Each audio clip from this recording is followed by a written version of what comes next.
Roztoky leží 10 kilometrů severozápadně od centra Prahy a jsou vyhledávanou lokalitou, především pro svou těsnou návaznost hlavního města, krásnou přírodou, kilometry cyklostezek, tichým údolím a klidem, které roztoky nabízejí. A to vše za 10 minut autem na Davidskou. Sama vím, o čem mluvím, bydlím tu.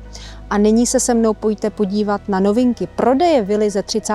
let, kterou vám čerstvě mohu nabídnout.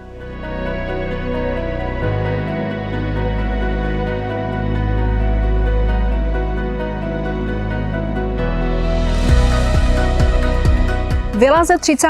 let minulého století má dispozici 3+1, velkou půdu, sklep a je zde možnost dalšího jejího rozšíření.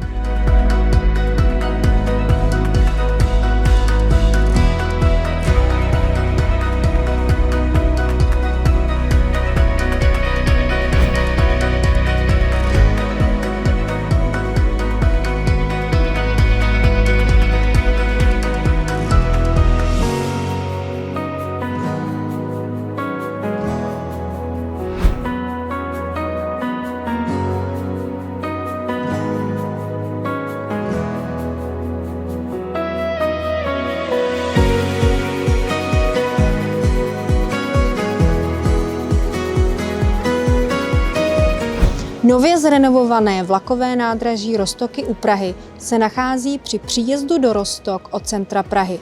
Stanicí prochází první vlakový koridor ve směrech Ústí nad Labem, Kralupy nad Vltavou a Praha. A propos, v centru Prahy na Masarykově nádraží jste odtud do 15 minut a vlak pokrývá všechny linky metra.